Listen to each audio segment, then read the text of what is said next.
Hi, it's Jerry. Before we get to the episode, I want to introduce you to a new podcast about a DEA agent investigated by the FBI. Chad Scott was the DEA's golden boy, but his right-hand men were a little too interested in the product. You're a drug cop who occasionally uses drugs. Right. How do you work that out in your mind? It'll enter your mind a couple times. It didn't really with the X or the Molly. Now, meth, it would enter my mind. It would. When they're caught dealing drugs, they flip on Chad and confess everything to the FBI. But what the feds find is a lot more complicated than drug dealing. Listen to Smokescreen, Betrayal on the Bayou, wherever you get your podcasts. Welcome to episode 294 of FBI Retired Case File Review with Jerry Williams.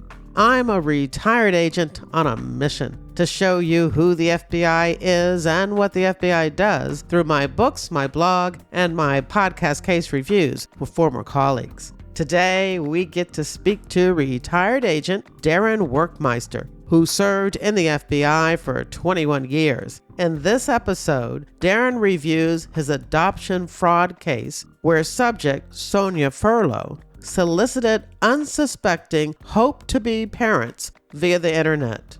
She led them to believe she could facilitate adoption arrangements with pregnant young women seeking to find homes for their babies. Furlow was convicted of scamming 43 heartbroken couples. The investigation received significant national attention, warning others of the cruel scheme to defraud. Darin Werkmeister was assigned to the Philadelphia division his entire career, first on a white-collar crime squad working fraud cases, and then a criminal intelligence squad working organized crime with a focus on Russian OC, international money laundering, and labor racketeering matters. He was also a member of the Philadelphia FBI SWAT team. Later in his career, he transferred to domestic terrorism and was the Philadelphia International Airport Liaison Agent Coordinator, where he worked with Philadelphia Police, Airport Security, Homeland Security Investigations, HSI, Federal Air Marshals, and the TSA to ensure the safety and security of the airport. Following his retirement from the FBI, Darin worked in corporate security for the Vanguard Group Investment Management Company. Currently, he is a private investigator with Entrust Advisors. Darin also has begun a new career as a fiction author and plans to publish his first novel in the fall of 2023. In reviewing this adoption fraud case, I get emotional, and so does Darin. My husband and I adopted our 3 kids as infants using a similar service as the one advertised by Darin's subject. I considered editing out my vulnerable moments, but I left them in. This episode will no doubt become one I'll refer to when I want to showcase the important work of the FBI. Now, a couple more things before we start the case review. I keep forgetting to mention that I'll be in Orlando, Florida on Podcast Row at CrimeCon 2023 from Friday, September 22nd through Sunday, the 25th. If you're attending CrimeCon 2023, please stop by to see me. I'll have tons of podcast stickers, buttons, and bookmarks to give away. I can't wait to meet you in person. If you're a new listener tuning in after my interview on the podcast Between the Lines with Virtual Academy, welcome to FBI Retired Case File Review. If you haven't heard my episode, please check it out. Between the Lines with Virtual Academy is available wherever you listen to audio. In your podcast app's description of this episode, there's a link to the show notes for the adoption fraud case review at jerrywilliams.com. You'll also find links to where you can join my reader team, all about crime fiction and the FBI and books, TV, and movies. You can also buy me a cup of coffee and learn more about me and my books. Thank you for your support. Now here's the show. I want to welcome my guest, retired agent Darin Werkmeister. Hey, Darin, how are you? Hi, Jerry. I'm doing great. Thanks for having me on. I had to confess to everyone that I have basically been stalking you and hounding you for years. I apologize profusely, Jerry. So initially, for the first couple of years, I had to wait till you retired. And then once you retired, I still kept hounding you. And finally, you're here. I am, and I'm happy to be here. I apologize for any tardiness. The reason I really wanted you on to talk about this case, and many people don't realize this, but my children were adopted as infants. So when you were on the squad working this case, it was so moving and important. And I just felt like, even though I had nothing to do with the investigation, it was a part of me. And I felt for every one of your victims. I've always wanted to have a discussion of this case on the podcast, and I'm excited to share this with everyone listening. Great. Thanks, Jerry. And just for the record, you did have a lot to do with this case. You were my training agent. So any good, bad, ugly that's in my career, I lay at your feet. Well, I will accept that. I will accept that. Yeah, I had to say, we'll talk about this a little later too, but we go back a long ways. Not only as a brand new agent, were you a part of my Group 2 telemarketing case, one of the biggest cases that I had with 20 some subjects and lots of convictions. Not only were you a part of that, which I think you learned a lot about electronic surveillance, and you even played a undercover role, didn't you? Yes. Strictly cameo, but yeah, and audio over a phone. But yes, a little bit undercover work with that. Yes. But then when you moved on to the organized crime squad, we actually worked a case together. It was a loan shark extortion case. The victims of that case, I had them on this podcast, episode 244. We worked that one together. So yeah, we go back a long ways. Yes, and I remember that case extremely well. The victims were very colorful. It was a lot of fun working that case with you, I have to admit. That was great. Yeah. One of the highlights of my career. Definitely one of mine too, because here I was, a white-collar crime agent working an extortion case. It was a lot of fun. It was very good stuff. I was very fortunate early in my career to have those experiences. Absolutely. Back to this case, because again, this case was really important to me because it involved a fraud that was perpetrated against people who were hoping to be able to adopt an infant. Where do you want to start? I can jump right in. Just touching on what you said there, Jerry, this case touched me as well, and it stuck with me my entire life, honestly, going through everything again and reviewing the case and remembering everything. All of those emotions come back. This case was very different, and I always say it was interesting, and not because there was any international intrigue. There were no threats of violence. We used some investigative techniques, but nothing tremendously advanced. No wiretaps or anything like that. And the monetary losses were small. And people hear that and they're like, well, how great could that case be? But from my standpoint, it personally left a mark on me that's still there today. And the emotional carnage that was left in the wake of this case, it ran rather wide and deep. Really touched me. I know it touched you. It touched a number of people in the office that I'll get into a little bit when we talk about it. It was a very emotionally charged investigation, I'll say that. The case actually was started by a family in Philadelphia who were in the process of trying to adopt a baby through the perpetrator of this case, one Sonia Furlow, doing business as Tender Hearts Family Services. Their adoption process failed. They hired a CPA in Philadelphia, Mr. Charles Elliott, and were inquiring about possible tax write-off and things like that. So he started to ask questions about it and found their story to be rather interesting and odd. He suspected that there could be some fraud there. And through some of his work, he identified a few families that had experiences with her and then decided, I need to call the FBI. So he called the FBI. His information was relayed down to Squad 9, our squad, the white collar fraud squad. I, being the new agent on the squad, was given the task to go out and see if there was really a case here. That's exactly what I did. I went out and I spoke with Mr. Elliott and got his information and the information that he had gleaned, and then interviewed the first family. And after that conversation, I was pretty sure there was something nefarious going on here. As we talked earlier about our work together on major case Operation Duct Tape, I was familiar with the postal inspectors. wonderful organization and law enforcement outfit that we work together very, very closely with. I talked with them and got one of their inspectors on board, Tony Wilchasty. He was a very good man, diligent, professional, and caring, and I was very, very fortunate to work with him. We started to conduct interviews of some of these victim families in the Philadelphia area. There were a few of them there. I'm not going to mention any victim names. None of the families that were involved in this case, I'm not going to mention any of their names. There's some that are mentioned as we get later in this discussion that wrote a book, that were interviewed and things like that. And that's fine. I don't feel it's my place to mention their names on here.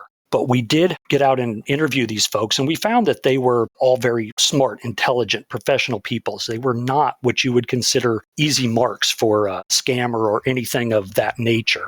What we found was a lot of similarities in their stories. Sonia's pitch to these folks was that she was in contact with girls from the Philadelphia area, notably a number of University of Pennsylvania and Drexel students who were pregnant and wanted to give up babies for adoption.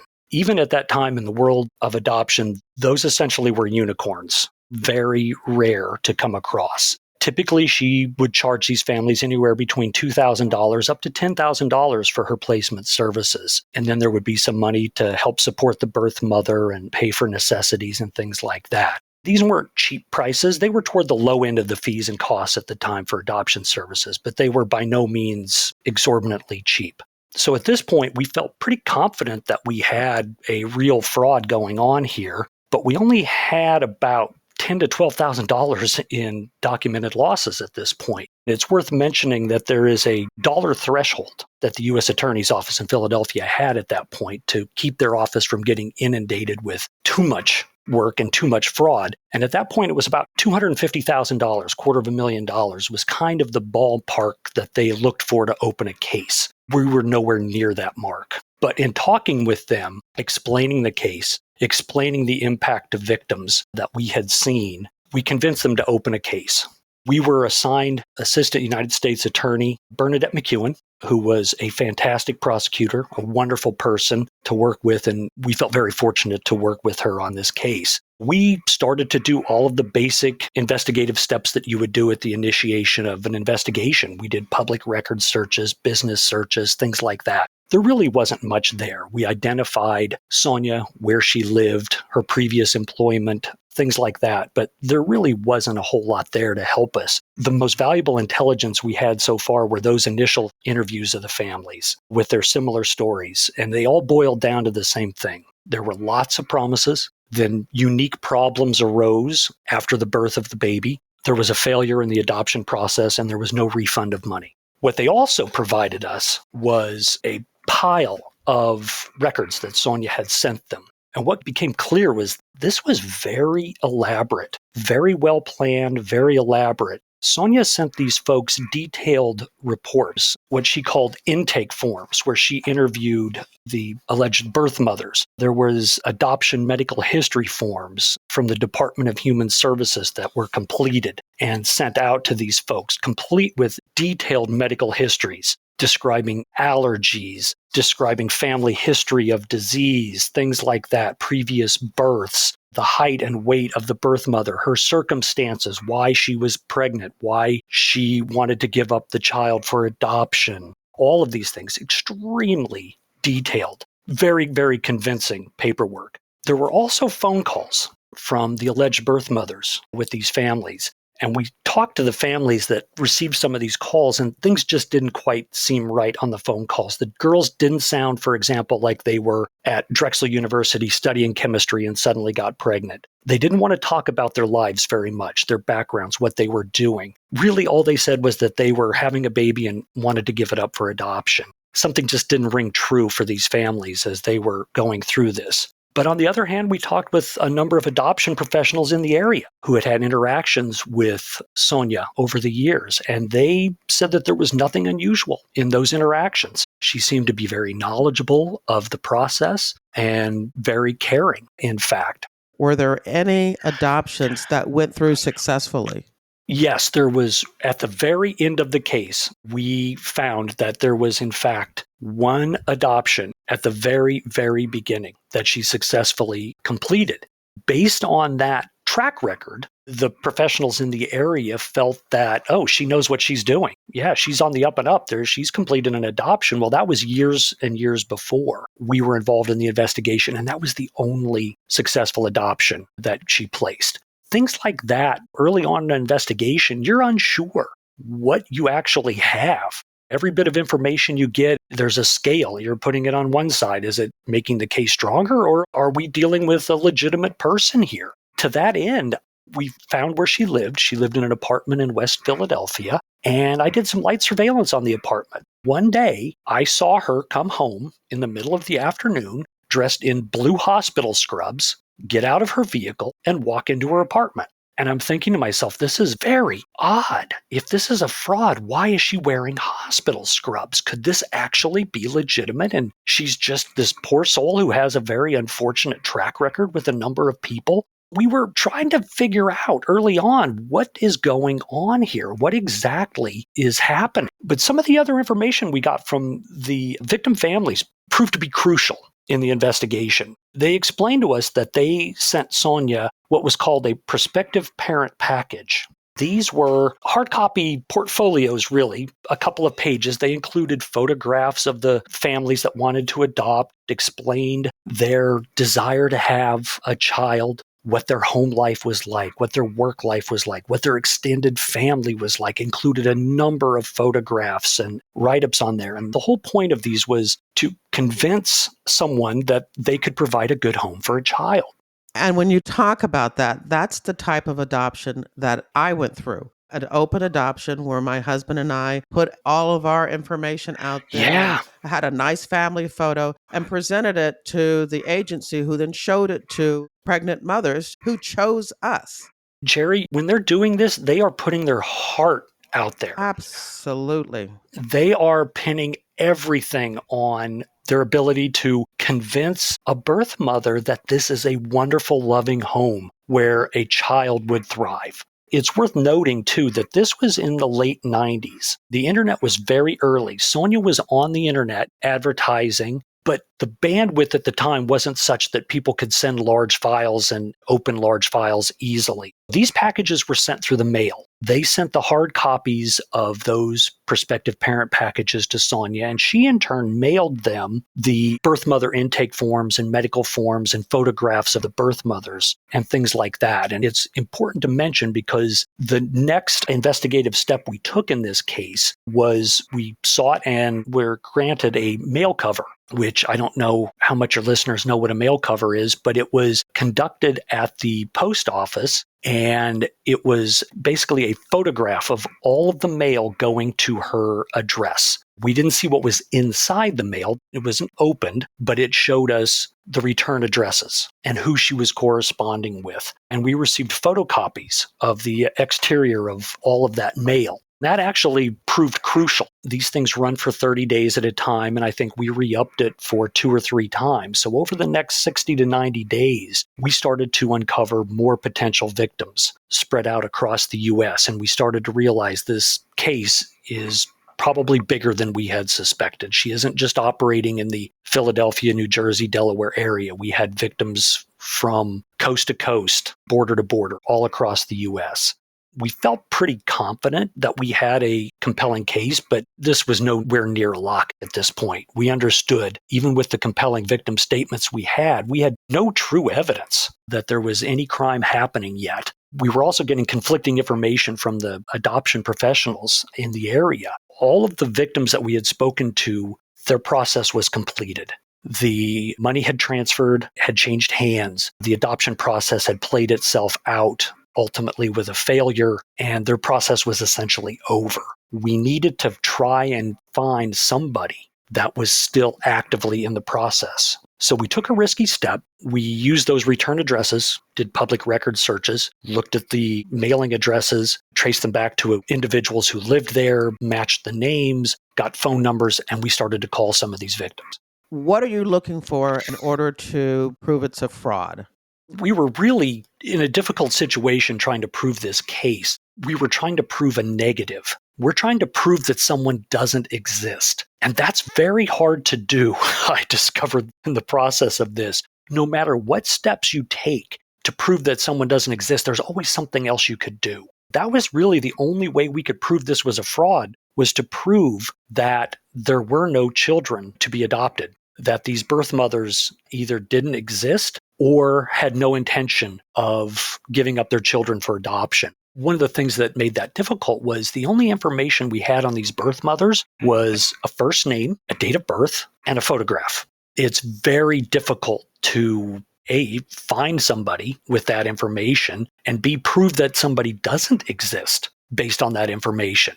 We really understood, and in talking with Bernadette, we felt we had a fraud there, but we needed more. We needed to try and find a way that we could establish definitively that Sonia was lying.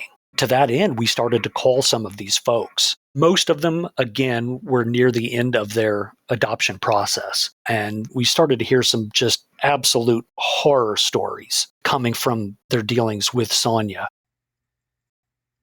In these stories, similarities began to emerge. Typically, the birth mother would change her mind. That was pretty common in the industry. That would happen. But rarer was the birth father stepping in and exerting parental rights at the last minute. That was odd and didn't happen a whole lot in the industry. We learned from talking with professionals. But in Sonia's cases, that happened at an alarming rate, that the birth fathers would suddenly reappear at the 11th hour and say, I want to exert my parental rights and take this child. It was very rare in real life, but in Sonia's world, it happened quite a bit. Some of the stories were absolutely heartbreaking. There was a couple I remember speaking with, and the husband was blind. He had been blinded in an accident. And having gone through this process yourself, Jerry, it's difficult to adopt if there is a physical disability with one of the parents. Right. That's the whole purpose of filling out this little scrapbook of you, to show that birth mother that you are the perfect couple. Correct. To be able to care for their child for the rest of the child's life. Yes, exactly. And Sonia was able to convince this particular couple that she could provide them with an adopted child. They went through the process. They were matched with a birth mother. They were ecstatic. And at the 11th hour, they were told by Sonia that the birth father had interjected, was exerting his parental rights because he wanted his child raised by a whole man, was what they were told. Oh, my God. Which you can imagine was tremendously painful for these people. Heartbreaking. There was another couple, and this one was cruel. Cruel is the word that comes to mind and keeps coming up throughout this investigation. There was another instance where the birth father, again, was allegedly, according to Sonia, had interjected at the 11th hour and was going to exert his birth parent rights again. In this particular case, he told the couple that he felt that they were too ugly to be the parents. He didn't like the way they looked, and he was going to stop the adoption. Again, just hurtful and cruel. Oh, my goodness. I don't remember this from the case. I'm sure I heard about it at the time, but I mean, my skin is crawling. Jerry, like I said, this case left a mark on me as well. These were incredibly hurtful and cruel comments and stories that were conveyed. And she did it in such a clever way, though. She was a very clever fraudster. All of these horrible, hurtful comments were attributed to others. She was simply the messenger, telling these people what a horrible thing had happened.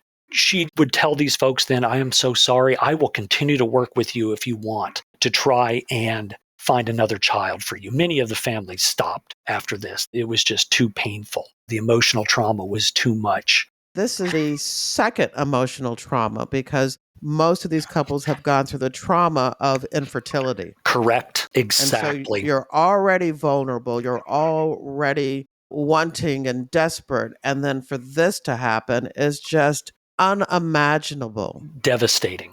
Devastating. That's the word that just comes to mind when I would talk with these folks. And I'll just say this. I mean, there were many interviews when I left the home or I got off the phone with them. I was drying tears. This was hard. This was raw emotion coming from these people. These were open wounds that they were describing.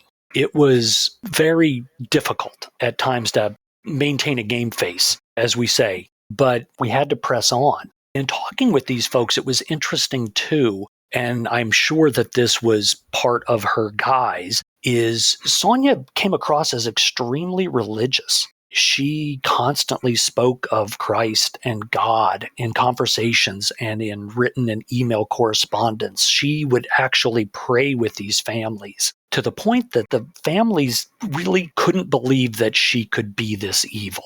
She wrapped herself in some pretty effective armor to fool these families as she moved forward, even telling these horrible stories. Many of the families could not believe that she was potentially robbing them. This whole course of investigation of talking with the families, though, came to a rather abrupt end. I was the one who was involved in this. I had a conversation with a victim mother in New England. She was a single woman, which again is a very difficult proposition to adopt at that time. She was absolutely convinced that Sonia was going to get her a baby. She was in the middle of this. She would have been our lucky break, so to speak, but she was in the middle of the adoption process, and she told me, I think you're wrong. Sonia is going to get me a baby. And that's that. I backed off immediately and I said, I hope you are right. I hope you get that baby you've been promised. If you do, you will be the first one I know of. What I want you to do is hang on to my number.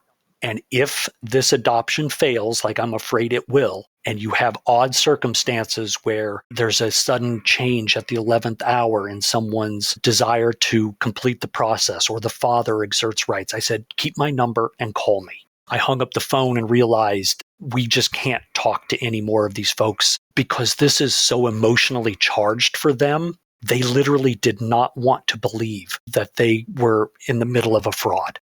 In a way, you're coming in and you're the evil one. I'm You're the bad cruel one. That's exactly what I came away with, is she saw me as someone who was trying to prevent her from getting what she desired. I was the one who was trying to interfere with the process, and that interference made her extremely emotional and angry. Sadly, she called me in a month or two, and she had a bad experience and said that Sonia told her that the birth father interjected at the last minute and said that he didn't want his son raised without a father. And that's how her adoption process ended. At that moment, I realized this was not going to be a normal investigation. It was so emotionally charged. I worried that we may not be able to find somebody in the midst of the process because their hopes are so high at that point that they will not work with us. Luckily, I was wrong. Before we came to the end, we found a family in Colorado who was right in the midst of this process. The husband's name was John. I remember him very well. And we had many conversations. His wife was actually very convinced still that Sonia was going to get them a baby to adopt. John started to have his own suspicions. So we talked and we went over different ideas. And finally, they came around to the idea that, yes, there is a problem. We learned from them that their birth mother's name was Dakota. They'd been provided a picture of a lovely young woman with long dark hair taken in a group photograph, and were told that this was Dakota and that Dakota planned to give up her baby for adoption. We asked them if they would be willing to record conversations with Sonia, and they agreed. So we sent a lead to the Denver office. I spoke with the agent out there and explained the case and the circumstances and asked him to go out and open up these folks as sources and provide them recording equipment, instructions, all of the things that you do. It was probably the easiest source he ever got to open in his career, but it worked out well for everyone. What we learned as we went through this in the next couple of weeks, we got a call one day that Sonia informed John and his wife that Dakota had gone into labor and was at the Einstein Hospital in North Philadelphia currently getting ready to give birth. This was the break we needed.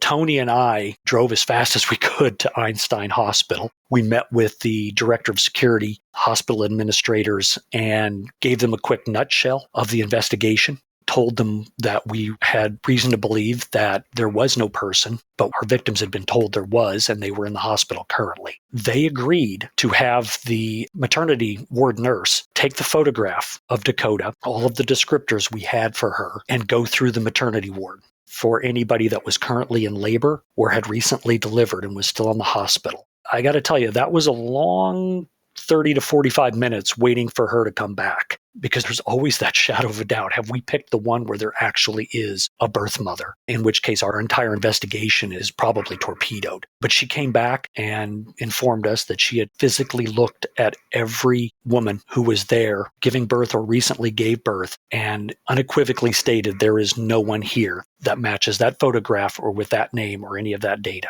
That's what we needed. We finally had it. We went back to the office and started to write up a search warrant affidavit. The next day, the family in Colorado, John and his wife, were informed that Dakota had in fact given birth. They received a phone call from Dakota. In the phone call, she said that she and her grandmother planned to fly out to Colorado so they can meet the agency worker and surrender the baby to you and get to know them a little better and sign all the paperwork and all of that right out in Colorado. So there was a phone call with Dakota.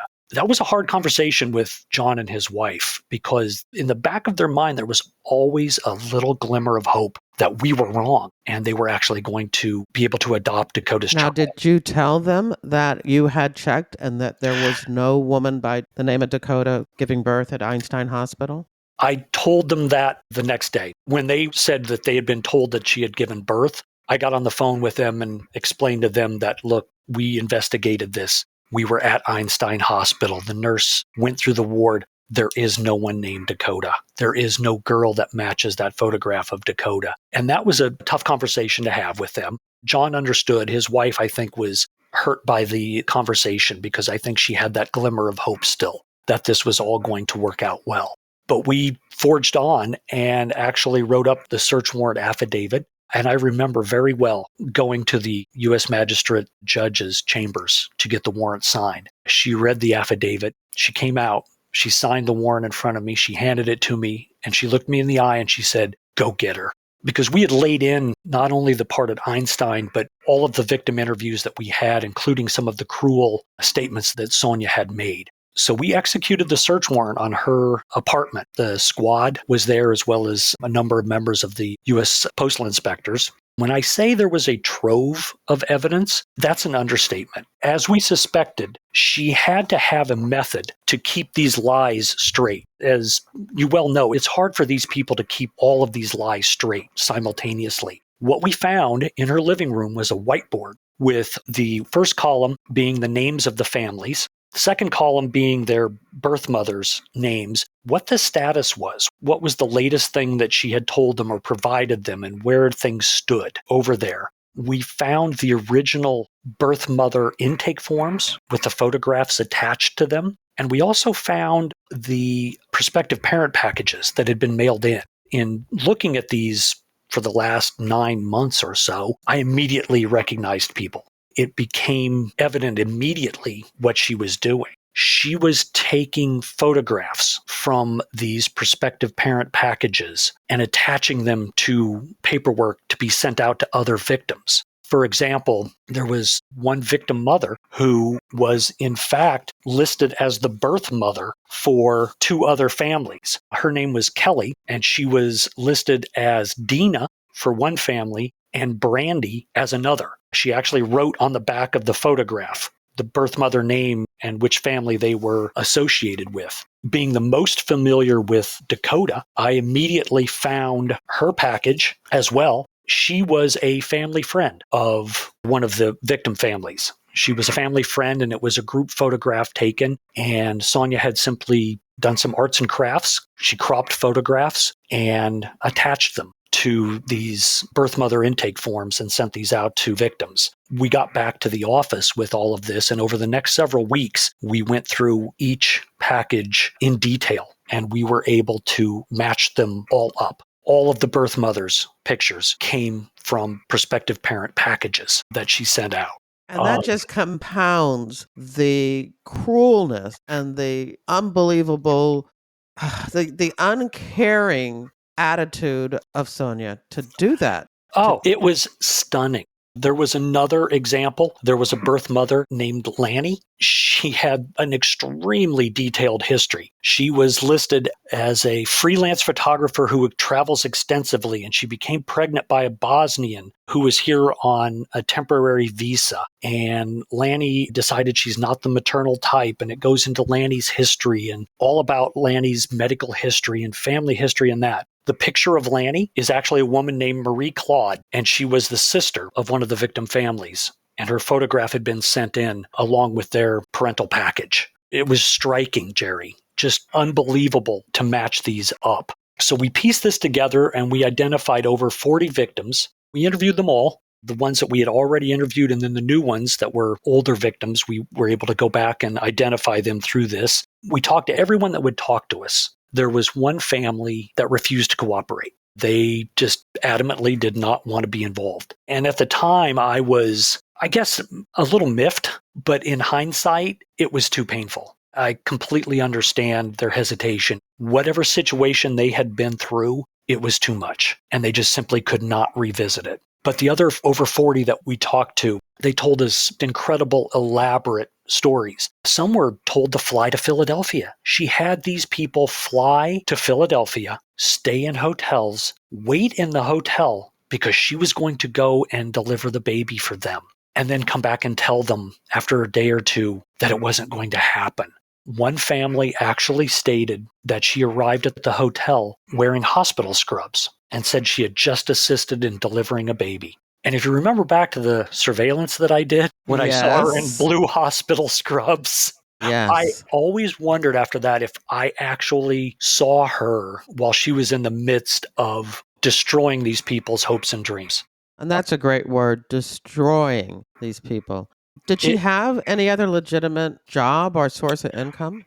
No. Wow. What we found was this is what she did. She had become fully immersed in this. So we, typical fashion with the U.S. Attorney's Office, a nonviolent criminal, we issued her a target letter following all of this evidence compilation and presentation to the U.S. Attorney's Office. She was requested to get an attorney, which she did, and we actually scheduled a proffer session, and it went absolutely nowhere. We were in the session for probably 15 to 20 minutes. She continually lied and deflected and denied everything. And finally, I looked at Bernadette, Tony and I looked at her, and we said, I think we're done. And we just got up and left and said, we'll see you when you're charged. That's exactly what we did. She was arrested on April 20th of 2000. Photographed and fingerprinted in the office. And during the next few weeks, conversations that Bernadette had with her attorney, we learned a few things. We learned at that point that she actually did place one baby in the beginning. And after that, it was all a lie. Everything was a lie. We learned that Sonia had a crack cocaine addiction, and all of the money that she stole, she used to live on and buy drugs. There was no money for restitution. And we learned that the phone calls from the birth mothers, she had a couple of friends, mostly fellow drug users from her neighborhood, that she would pay to get on the phone and pretend to be the birth mothers with the victims. She would provide them a script. And actually, Jerry, one of the items that we found in the search was the script that matched what the family in Colorado had the conversation with their birth mother, Dakota. It was word for word. It says, Sonia came up with a suggestion for me and my grandmother to fly the baby out to Colorado to you. You can meet us or the agency social worker, and we can surrender the baby to you. That would give me a chance to get to know you better and for my grandmother to feel comfortable. I can sign papers in Colorado. I think Sonia said, and she is looking into whether or not interstate filing would be necessary. We knew it was the family in Colorado. Obviously, she mentions Colorado in there, and it matched the conversation that was recorded on the phone exactly. Who is she getting to make these recordings? We interviewed a couple of women that we identified. They were drug users from her neighborhood, and she paid them $25 to $50. She said, here, just get on the phone and talk with these people. You can read right off of this script. Don't answer any questions. Just say you got to get off at the end, and that's it. We didn't charge any of them. They really didn't know what was happening. The suspicions that the families had were well-founded with these conversations. They were literally reading from a script. And we identified them. They were difficult to track down. We were able to interview a couple of them that we found. They were corroborated that they were paid by Sonia to get on the phone and talk with some couples, talk with some families, and read a script and say that their name was Lainey or Dakota, Brandy, Dina, whatever name Sonia told them to say. They corroborated that that's what they did. We were able to close the loop on that. We actually found the script in the search from the conversation that John and his wife had had. So with this mountain of evidence facing her, and at the urging of her attorney, in June of 2000, Sonia pled guilty to 3 counts of mail fraud. The final tally that we had in this was over 40 families. It may have been 42 families victimized, and about $210,000, $215,000 in losses, which we still never reached the threshold. But that didn't matter at this point. The U.S. Attorney's Office was fully on board with this. The sentencing for Sonia took place on September 8th, 2000. It was before the Honorable Judge Rubino. I think we had a number of cases before him. And we, in the conjunction with the United States Attorney's Office, flew in all the victims that wanted to attend. I believe they all attended, the victims that had cooperated with the investigation, minus the one family. And I'd like to give a shout out to the victim witness specialist at the U.S. Attorney's Office for coordinating that. They actually did an amazing job. And you mentioned that this case struck you very hard. And I remember specifically an incident in the office. A senior agent caught me in the hallway, pulled me aside, and he said, "Look, I have an adopted child. I want to help." He says, "I will transport victims. I will house victims if they don't have a place to stay." He says, "I want to help." I was very touched by that. We had it all covered, but just the offer was very good. I didn't know this person. I got to know them very well through the years, but I was a new agent and I didn't know this person as well. But he caught me, said what a great job this was, what a great case, and that he wanted to help. The sentencing was very cathartic for me, and I think also for these families. I remember specifically one of the victim mothers looking at Kelly and saying, "Oh my God, you were my birth mother," and telling her, "I had a picture of you in a frame on my kitchen windowsill. I looked at it every day, 3 times a day when I did dishes, and I prayed for you every day." It was tough. I have to be honest and let everyone know that I'm not asking you a lot of questions because my heart is broken for these people. Jerry, I still feel it. It's 23 years ago. It was painful. The stories and pictures of nurseries that these people built and didn't have a baby, that just had their lives destroyed in this. But there is some good stuff coming that came out of this. Ultimately, Sonia was sentenced to 46 months in prison. I remember the sentencing very well, and Judge Rubino's words. That was actually an upward departure from the sentencing guidelines that were in effect at the time. I'd never seen that in a white-collar case before, and I never saw it in one after. He specifically mentioned to her that she played on the most basic human needs and instincts, to have a child and raise a family. He noted that her conduct was particularly and unusually cruel. And that's the only word that kept coming to mind while I was investigating this, was just the cruelty involved. And it was a little unsatisfying in one respect. I never got a definitive answer as to why she was so cruel and hurtful. Was it simply that she wanted to make this as painful as possible so that these people would stop the process and not ask her to continue to try and find them another baby? Or was there something else? It was unusually cruel. Actually, the last time I saw Sonia was when we accidentally shared an elevator in the federal building. And I wanted to ask her, but I didn't. But this was 4 years after the sentencing. She had served her time, and I believe she was going to the U.S. probation office based on the floor she got off. And we were both caught by surprise and did a double take, each of us. I so desperately wanted to ask her that question. Why? Why did this have to be so cruel? After you got the money, why did you torture these people? But the words didn't come. She got off on the 4th floor, and I continued up to the 8th floor. That was the last I ever saw of her. It was strange, and I wish I would have asked that question. I don't know if I would have gotten an answer, but I would have liked to have asked it. I mentioned that there was some good news coming. During the years after this case, a number of families stayed in contact with me, one of which was in Philadelphia. I saw this person at the Citizens Academy event one year, and she grabbed me and she informed me that she and her husband had a baby. They got pregnant and came to find out that this network of families, they all stayed in contact. I was informed that a number of these families were finally able to have babies. And the ones who weren't were able to adopt, most of them.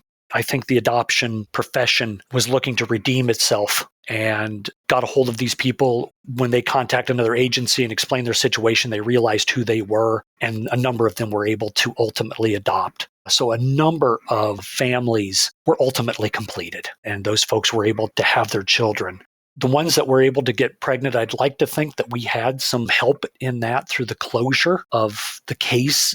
I don't know, but in my mind, I'd like to think so, that things worked out for them, due in small part to some of the work that we did. The case actually received quite a bit of notoriety at the time. I guess if it happened now, we would say it went viral. There was actually a book written by a victim family. It's still available. It's called The Cruelest Con. The case was featured on 2020, Dateline, all of the national news at the time, and the local news, both TV, radio, and print, covered it very extensively. National print magazines and newspapers were still around at that time. Time, Newsweek, U.S. News and World Report all did large stories on that nationally. And I believe it was you, Jerry, at the time. This always stuck with me. You mentioned that it was almost a shame that I had this case so early in my career. And you were absolutely right, because there was never anything like it again. It was one of the best cases that I ever worked on, not because of any international intrigue or threats of violence or anything like that, but just because of the good feeling that I had doing our job, being able to help some people. I didn't have children at the time. My oldest was born in 2001, and boy, it really hit me. All of the hopes and dreams that you have as a parent. And to think back on that case, to feel what those people were expressing to me, it just hit me like a thunderbolt, what those poor victim families went through in this. There were a lot of interviews that were extremely emotional. Both Tony and I were just wrung out and had to dry tears. It was that kind of a case. I have been able to do my best to compose myself so that I could actually... Jerry, go ahead. This case is heart-wrenching. It absolutely is. And I would imagine I'm sitting here telling you that it's affecting me because my children were adopted. But I can imagine that there are other listeners whose children were not, like you said, who are affected by this case. And they can understand why I hounded you so many years, because I wanted to share this with them. I can picture Sonia in my mind. So I know I saw her. I know I was at some of those events, whether it was the search or the sentencing. I don't remember how much I was present, but I will never, ever forget her and will always remember this case. After this case, I ended up going to Squad 1, and I worked organized crime, worked La Cosa Nostra, the mob. I worked Russian organized crime. I helped out on Asian organized crime, did labor racketeering, all of those things. I literally was in the room interviewing and talking with and interacting with murderers, drug dealers, people that had done horrible crimes, literally taken another person's life. I never came across someone who was so cruel in what they did as Sonia. It was just so strange in that respect. I've, through my career, dealt with people that have done horrible deeds, but they didn't exhibit that kind of unnecessary cruelty in that. It was just a strange case. I never fully understood nor got an answer as to why that cruelty was there. But this case just sticks with you. It really does. I like to focus on the good, that good things happened, and ultimately some of these families were able to have families. But the pain that this case evokes is real. You mentioned this before, but this case is not necessarily what people think about when they think about the FBI and the work that we do. This is exactly the type of things that we do when it comes to caring for victims and making sure that evil and people who do evil are convicted and made to pay for their crimes. Exactly, held responsible for their actions. That's exactly it. This case it was never the biggest case, but the emotional impact of it, I felt so strongly that I needed to get this case done and get this case done quickly to prevent her from victimizing another family and breaking someone else's heart. Whew. That's all I can say is, whew. Yeah, yeah. Maybe that's why I hesitated to do the podcast. I certainly appreciate it. Right now, I can tell you when people say, what is one of the most important episodes that you've done? It will be this one. And I Oh, knew that before we even hit record. thank you, Jerry. Honestly, it was really good to do it, to talk about it. I hope people learn from it. But from my personal perspective, it was good. These emotions have been there for a long time. So it's beneficial on my part as well. I'm sure when you joined the FBI, you did not even think that you would have a case that would affect you emotionally like this. Absolutely not. I'm going to ask my standard question now, which is when and why you joined the FBI. I joined the FBI. I was brought on in 1997. It was a 2-year process to get in. I was a Marine Corps officer before, so I was very familiar with Quantico. We all saw what we called the Hotel del Quantico, which was the FBI Academy down there while we were training and running on the road and always thought about it.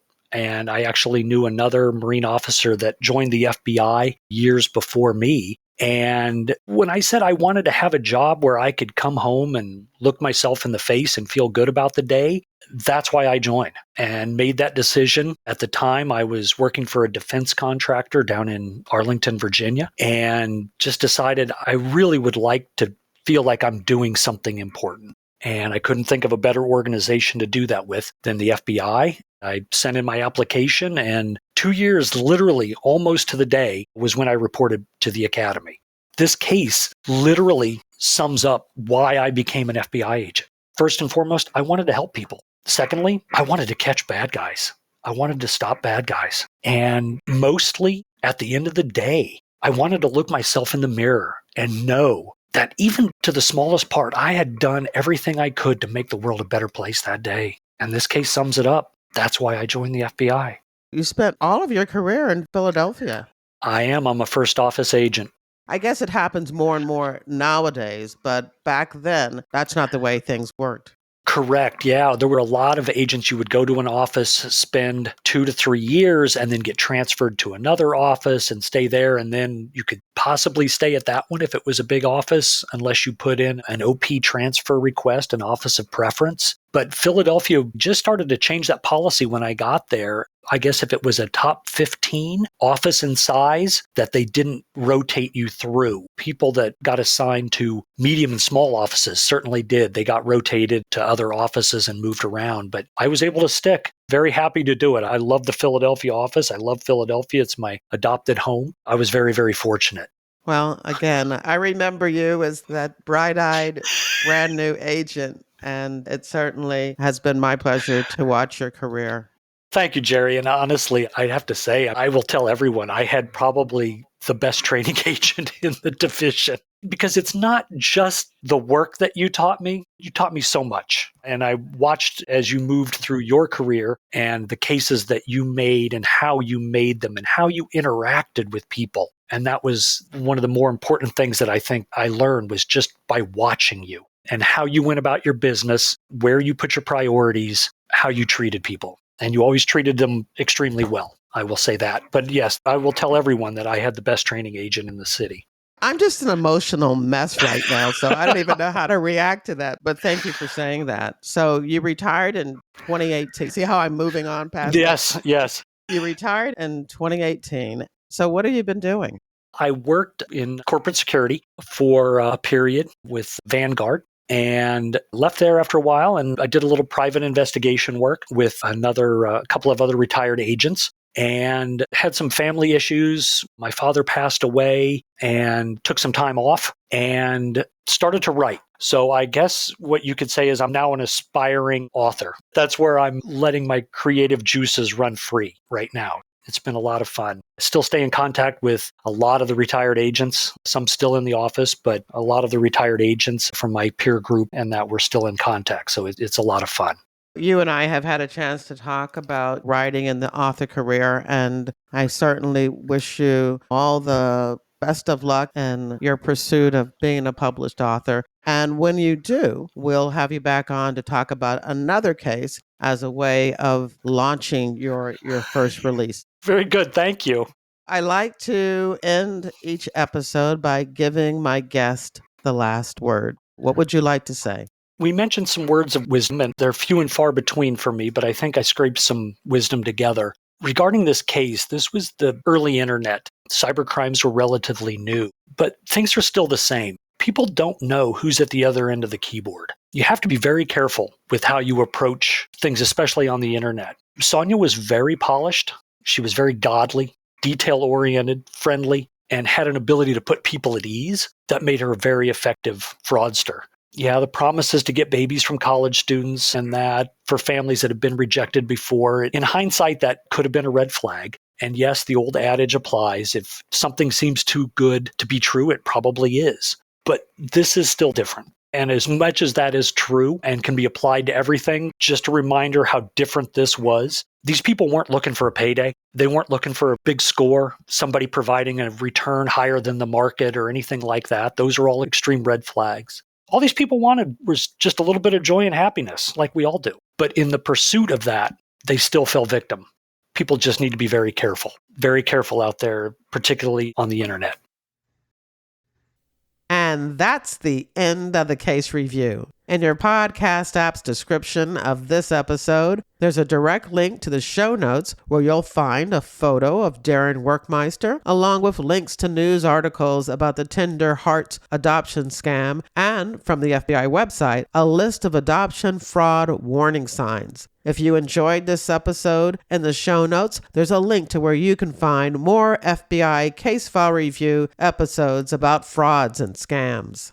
I hope you enjoyed the interview and that you'll share it with your friends, family, and associates. You can show me just how much you liked it by buying me a coffee. There's a link in your podcast app's description of this episode, or you can visit jerrywilliams.com and tap on the little coffee cup icon in the bottom right-hand corner of my website. Don't forget to follow FBI Retired Case File Review on your favorite podcast app. Now, this podcast is all about true crime, but if you're also interested in crime fiction, once a month via my reader team email, I keep you up to date on the FBI and books, TV, and movies. When you join my reader team, you get access to my FBI reading resource, a colorful list of more than 70 books about the FBI written by FBI agents who have been guests on this podcast. There's nonfiction, crime fiction, true crime, and memoirs. You'll also get my FBI reality checklist where I debunk 20 cliches about the FBI and receive news about what I'm up to and about my FBI nonfiction and crime fiction books. I want to thank you for listening to the very end. I hope you come back for another episode of FBI Retired Case File Review with Jerry Williams. Thank you.